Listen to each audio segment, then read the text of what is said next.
En el crepúsculo del desierto, donde las sombras se alargan y la tierra cobra vida con tonos dorados, nos adentramos en el libro de Éxodo, continuando nuestro viaje a través de la historia del pueblo de Israel.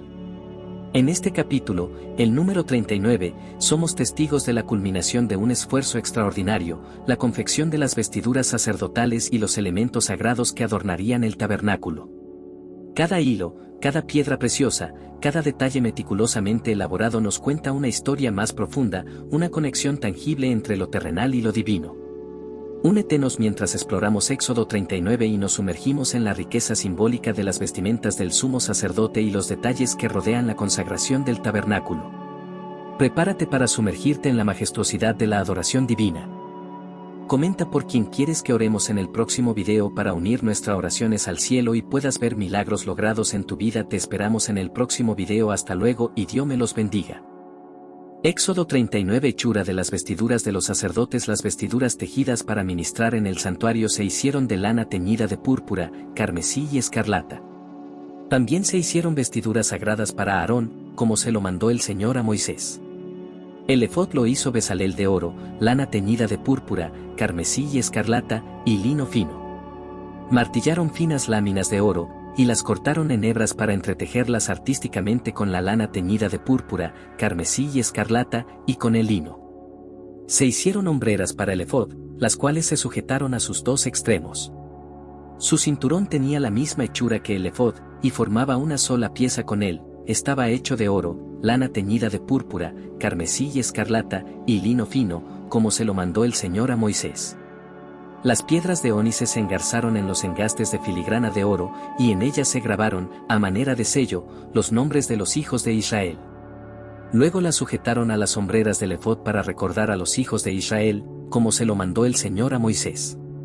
Bezalel hizo también el pectoral, bordado artísticamente, como el efod, con hilo de oro, lana teñida de púrpura, carmesí y escarlata, y lino fino, doble y cuadrado, de 20 centímetros por lado. En él se engastaron 4 filas de piedras preciosas.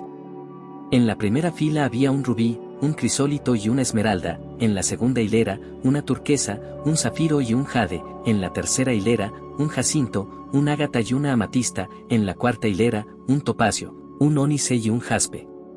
Estaban engarzadas en engastes de filigrana de oro, y eran 12 piedras, una por cada uno de los hijos de Israel, grabada a manera de sello con el nombre de cada una de las 12 tribus.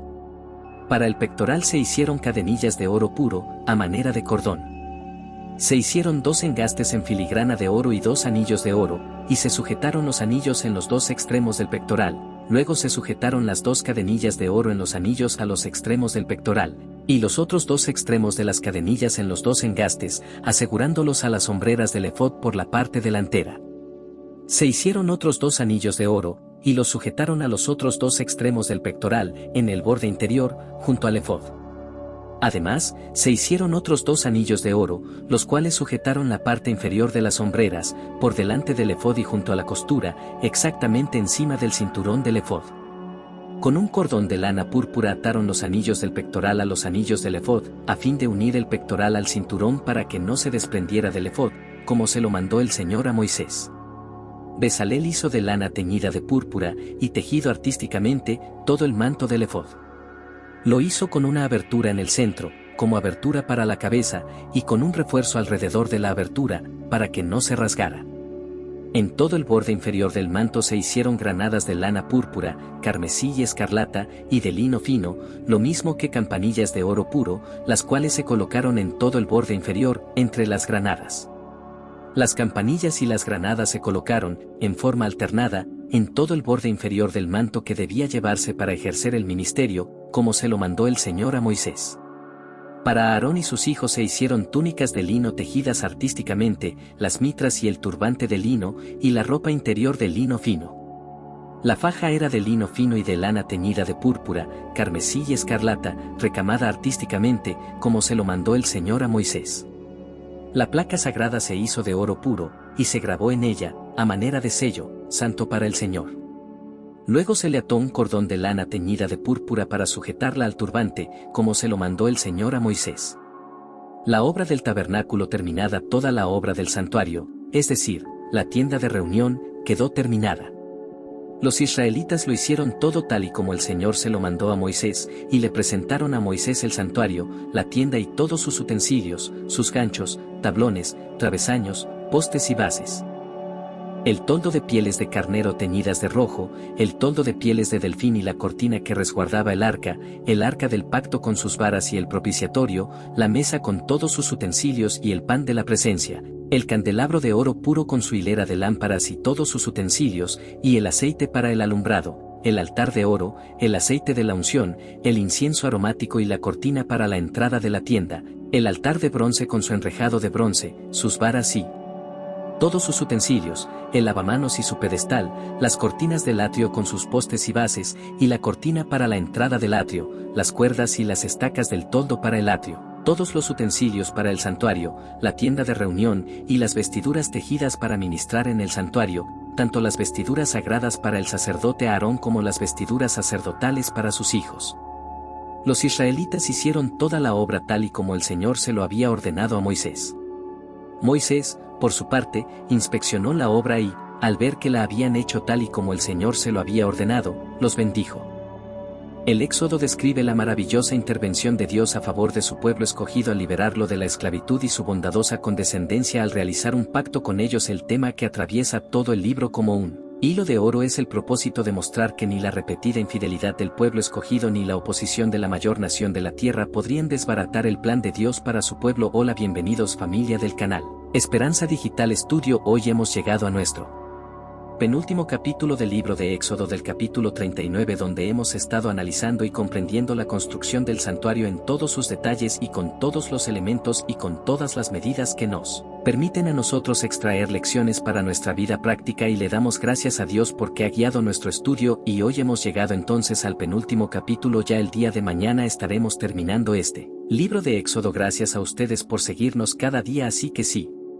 ¿No te has suscrito a este canal de esperanza? Hazlo ahora mismo, activa las notificaciones y al terminar el estudio compártelo con otras personas para juntos seguir creciendo en el conocimiento de la palabra de Dios. Yo soy Alexander Suárez y este capítulo 39 hay 3 versículos, pero hay algo interesante. Este capítulo habla totalmente de la elaboración de las vestiduras sacerdotales y algunos otros detalles más de culminación del santuario, pero quiero comenzar en esta oportunidad hablando de una expresión que es repetitiva en este capítulo. Comenzamos con el versículo número 1 de azul, púrpura y carmesí hicieron los vestidos sacerdotales para administrar en el santuario y los vestidos sagrados pararon, y aquí viene la expresión repetitiva: como el Señor había mandado a Moisés, así hicieron las vestiduras sacerdotales. Pasamos al versículo número 5. El cinto era parte de la foto y de la misma hechura de azul, púrpura, carmesí y lino torcido, como el Señor había mandado a Moisés. Esta es la segunda vez que se repite esta palabra. Versículo número 7. Y las puso sobre las hombreras de las piedras memoriales para los israelitas, como el Señor había mandado a Moisés. Es la tercera vez que se repite esta expresión. Versículo 21. Y ataron el pectoral por sus anillos a los anillos de la foto con un cordón de azul para que quedase sobre el cinto de la foto y no se desprendiera de la foto, tal como el Señor había mandado a Moisés. Van 4 veces. Versículo 29. El cinto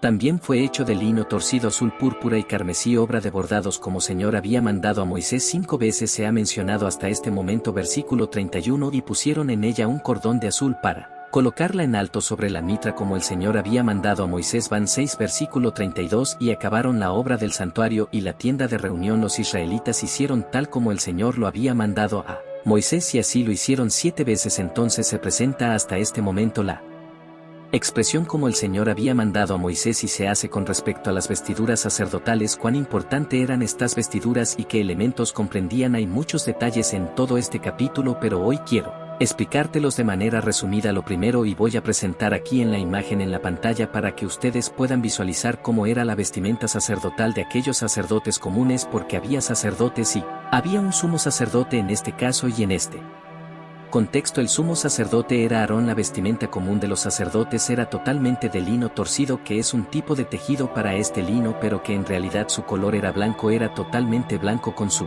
manto completo, con su cinto donde se seguía a la cintura y también su mitra que se utilizaba en la cabeza de los sacerdotes. Ahora el sumo sacerdote, además de tener esta túnica blanca de lino, tenía un manto de color azul. Este manto tenía unas granadas y unas campanillas en los bordes. De abajo, sobre este manto de color azul, estaba el spot, que era otra parte de la prenda. sacerdotal que era parecido tenía cierta semejanza al manto, solo que estaba sostenido en las sombreras con 2 piedras de ónice, y este spot era de varios colores. Estaba el color azul, el púrpura, el carmesí, el lino torcido y el color dorado, y sobre este fondo entonces se colocaba el pectoral que medía aproximadamente un palmo bordado en oro. También tenía azul, púrpura y carmesí, y allí estaban engastadas 12 piedras preciosas. ¿Cuáles eran esas 12 piedras? Voy a mencionarlas porque aparecen a partir del versículo número 8. Cuando se hace la mención del pectoral, dice que se hizo un pectoral de primorosa labor, como la obra de la foto, de oro, azul, púrpura, carmesí y lino torcido. Era cuadrado y doble, de un palmo de largo y de ancho, y engastaron en él 4 hileras de piedra, es decir, tenían allí esas 4 hileras de 3 piedras cada hilera para completar 2. En la primera hilera tenía un sardio, un topacio y un carbunclo, estas piedras preciosas de diferentes colores, de diferentes durezas, pero igualmente bellas. La segunda hilera era una esmeralda, un zafiro y un diamante. Podemos deducir que el zafiro estaba en el medio. La tercera hilera tenía un jacinto, un ágata y una amatista, y la cuarta hilera tenía un berilo, un once y un jaspe, todas montadas en engastéis de oro. Ahora la ubicación era de izquierda a derecha, desde el corazón hacia la derecha, de izquierda a derecha, así estaban ubicadas en orden estas piedras, tal cual como se habían mencionado ahora, que significa el hecho de que todas las piedras eran diferentes, aunque todas representaban al pueblo de Dios. Todos somos diferentes, todos tenemos características diferentes, aunque hemos sido creados imagen y semejanza de Dios. Todos somos valiosos a la vista de nuestro Padre Celestial, pero estas piedras preciosas, aunque son valiosas, son diferentes unas de las otras. Dios nos ha creado diferentes también en caracteres, en talentos, en capacidades, en aptitudes. Él ha puesto un criterio en cada uno de nosotros, pero igualmente somos valiosos, y por eso las diferentes piedras están allí en el pectoral, allí en el pecho, en el corazón del sumo sacerdote. Y por supuesto este sumo sacerdote está representando a Cristo. Dice que las piedras, versículo 14, las piedras tenían los 12 nombres de los hijos de Israel como grabadora de sello, cada una con un nombre de las 12 tribus. Estas piedras las vamos a ver más adelante en el libro de Apocalipsis, tanto en el capítulo 2 como en los últimos capítulos, cuando se mencione las tribus de Israel y los fundamentos de la Canaán celestial o de la Nueva Jerusalén. Dios nos dice que nos dará una piedrecita blanca, y en esa piedrecita blanca nos dará un nombre nuevo, pero eso es ese pectoral que tenía el sacerdote. Era la demostración de que Dios tenía a su pueblo en su corazón, los ama profundamente, nos ama a todos nosotros que somos sus criaturas y que ahora le pertenecemos, no solo por creación sino también por redención. Entonces teníamos las piedras de ónice en los hombros con los nombres de las 12 tribus de Israel, y también el Orín y el Tumín, donde Dios se comunicaba, aprobaba o negaba las cosas. En este caso las comunicaba a través del sacerdote. Estas vestiduras sacerdotales le daban honra a quien las portaba, y tenían que vivir de acuerdo a la altura de la profesión que el Señor les estaba otorgando. Es el ministerio que Dios le estaba otorgando. Algo interesante también, el color azul predomina mucho porque el color es el color de la lealtad, es él que nos hace ver a nosotros que debemos ser leales a Dios. Por eso yo les decía que era muy probable que las tablas de piedra hayan sido de zafiro, que es de color azul. A partir del versículo 28 hay algo interesante, porque se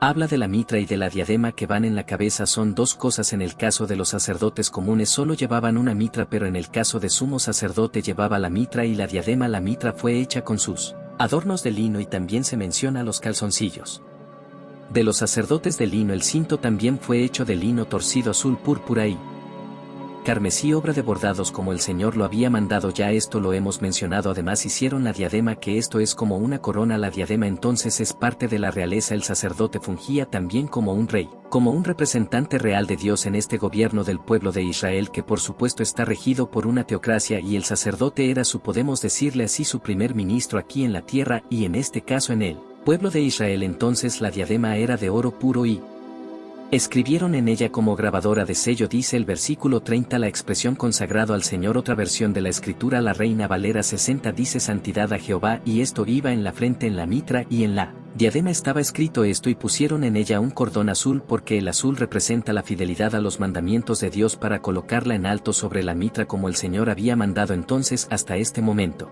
hemos visto todos los detalles de las vestiduras. En la túnica blanca, el manto azul, el fondo de varios colores, el pectoral que también tenía varios colores pero estaba engastado en oro con sus anillos, y las 12 piedras en 4 hileras, y de las preciosas que tenían la grabadura del pueblo de Israel, las piedras de onís, el orín y el timing, la mitra y la diadema con la inscripción santidad al Señor, santidad a Jehová o consagrado al Señor. Cuando el apóstol Pedro escribió que tú y yo somos real sacerdocio, nació en santa, pueblo adquirido por Dios. Para anunciar las virtudes de aquel que nos sacó de las tinieblas a la luz admirable, el apóstol Pedro debió haber tenido en mente las vestiduras sacerdotales, porque aunque ahora no utilizamos coronas ni vestiduras como en el santuario terrenal, en nuestra mente se implanta el sello de Dios, el Espíritu Santo, quien nos convence de pecado, de justicia y de juicio, nos hace identificar con el Señor en el libro de Apocalipsis, y vamos a ver un grupo de personas llamado los 144,000, que tenían el nombre de Dios en sus frentes y seguían al Cordero donde quiera que iba. ¿Qué significa esto? Que en Big Shen tú y yo tenemos que estar convencidos que somos real sacerdocio, que somos nación santa, que le pertenecemos al Señor por creación y por redención, y debemos vivir a pesar de nuestras imperfecciones a la altura del ministerio que Dios nos ha encomendado a todos nosotros. La Biblia enseña el sacerdocio de todos los creyentes, porque todos somos ministros y sacerdotes de Dios aquí en la tierra, y el Señor nos ha dado una comisión a cada uno de nosotros. Ese ángel de Apocalipsis 14 representa el pueblo de Dios del tiempo del fin, que lleva el evangelio eterno, porque la hora de su juicio ha llegado. Los 144,000, que por cierto son un número simbólico, son esos sacerdotes que en el tiempo del fin proclamará la verdad presente y serán perseverantes en obediencia a los mandamientos de Dios y tendrán la fe de Jesús, el timón yo de Jesucristo. El espíritu de profecía, ya a partir del versículo 32, dice el relato que acabaron la obra del santuario y la tienda de reunión. Los israelitas hicieron tal como el Señor había mandado a Moisés. Recuerde que ya les mencioné que 7 veces aparece esta expresión. Y trajeron a Moisés el santuario, la tienda y todos los utensilios, sus broches, sus tablas, sus travesaños, sus columnas, sus bases, la cubierta de pieles de carnero tenía de rojo, la cubierta de pieles de tejón, el velo protector. Ese velo que separaba al lugar santo del lugar santísimo no es una cortina, es un velo protector, tenía un significado. Ese velo puede representar incluso a Cristo, porque a través de Cristo nosotros podemos acercarnos al Padre. No podemos acercarnos directamente porque por su santidad seríamos consumidos. Por eso es que este es un momento de preparación, y los sacerdotes, vuelvo a repetir, tenían que vivir a la altura del ministerio que Dios les estaba encomendando para poder acercarse a la presencia del Padre. El sumo sacerdote una vez al año entraba al lugar santísimo. Después de una rigurosa preparación, también se le presentó a Moisés el arca del testimonio, sus varas, el propiciatorio en la mesa, los utensilios, el pan de la presencia, el candelero de oro puro, las lámparas que debían mantenerse en orden, todos los utensilios, el aceite para el alumbrado, el altar de oro, el aceite de la unción, el incienso aromático y la cortina para la entrada del santuario. Todo se le presentó a Moisés: el altar de bronce con su enrejado, sus varas y todos los utensilios, y la pila y sus bases, las cortinas del atrio, sus columnas, sus bases y la cortina para la entrada del atrio, sus cuerda, su gesta, casi todos los utensilios del santuario, en la tienda de reunión, los vestidos para administrar en el santuario, las vestiduras sagradas para el sacerdote Aarón y los vestidos de sus hijos para administrar en el sacerdocio. Ya capítulo 39, conforme a todo lo que el Señor había mandado a Moisés, así hicieron los israelitas toda la obra conforme a todo lo que el Señor había mandado a Moisés. En la conclusión del capítulo se menciona por 8ª vez que se hizo todo conforme a lo que el Señor había mandado. Versículo 43: y Moisés vio toda la obra, contempló toda la obra y comprobó, después de haber hecho una evaluación, comprobó que la habían hecho como el Señor había mandado, y los bendijo. Y aquí hay un símbolo de una obra de investigación, de evaluación. Tú y yo somos candidatos para el reino de los cielos, pero el Señor nos evalúa y comprueba que estemos de acuerdo a como Él ha estipulado que debe ser nuestra vida. El Señor hará una evaluación y dará la aprobación final y dará su bendición, y podremos entrar a la patria celestial. Moisés comprobó que todo se había hecho conforme a lo que Dios había mandado, y tú, mi querido amigo y hermano, te estás preparando para ir a la Cana celestial. Estás cumpliendo su función como sacerdote del Señor donde quiera que te encuentres, en tu hogar, en tu lugar de trabajo, con las personas con las cuales te relacionas cada día, en tu iglesia. Estás cumpliendo su ministerio. Dios tiene una obra grande para ti. El libro de Éxodo tiene grandes lecciones. Dios no abandona a su pueblo, Dios sustenta y a pesar de nuestros errores nos educa y nos capacita para hacer todo conforme a lo que Él ha estipulado. Dios quiere la salvación del ser humano y por eso se acerca, por eso presenta sus leyes, porque Él quiere que tú y yo lleguemos a la patria celestial y podamos vivir delante de su presencia por toda la eternidad. Pero para eso tiene que haber una preparación, y al terminarse en nuestro tiempo, el Señor dará un veredicto final. En este momento de preparación también se está evaluando nuestra vida, y el Señor nos lleva en su pecho, nos lleva en su hombro, y en nuestra mente tenemos que estar conscientes que debemos estar consagrados al Señor, dedicarle nuestra vida en santidad. Y eso solo lo vamos a lograr con el poder del Espíritu Santo. Y bueno, hasta aquí hemos llegado con nuestro análisis de este capítulo 39 por el día de hoy. Mañana vamos a culminar con el capítulo 40 y prepárate porque vamos a comenzar el libro de Levítico con la ayuda del Señor. Así que si quieres continuar este recorrido explicativo por la Biblia, suscríbete a este canal de esperanza, activa las notificaciones, pero lo más importante, compártelo con otras personas. Juntos caminaremos hacia la patria celestial con la ayuda del Espíritu Santo y por la gracia de nuestro Señor Jesucristo. Yo soy Juan Rafael y la invitación es para mañana cuando estemos terminando el libro de Éxodo. Que Dios te bendiga. Concluimos nuestro análisis del capítulo 39 del libro de Éxodo, sumergiéndonos en la meticulosa elaboración de las vestiduras sacerdotales y los detalles finales del tabernáculo. Cada hilo, cada piedra preciosa, lleva consigo un significado que resalta la santidad y la separación para el servicio divino. Si este estudio ha sido significativo para ti, te animamos a que te suscribas para no perderte futuras exploraciones de las Escrituras. Tu participación y comentarios son vitales para nuestra comunidad, así que no dudes en compartir tus reflexiones. Agradecemos tu compañía y compromiso. Que la paz de Dios y su gracia te acompañen en cada paso de tu jornada. Te invitamos a estar atento al próximo video, donde continuaremos descubriendo más tesoros en la palabra de Dios. Hasta entonces, que Dios te bendiga abundantemente. Nos vemos en el próximo video. Hasta luego y que la luz divina ilumine tu camino. Comenta por quién quieres que oremos en el próximo video para unir nuestras oraciones al cielo y puedas ver milagros logrados en tu vida. Te esperamos en el próximo video. Hasta luego y Dios me los bendiga.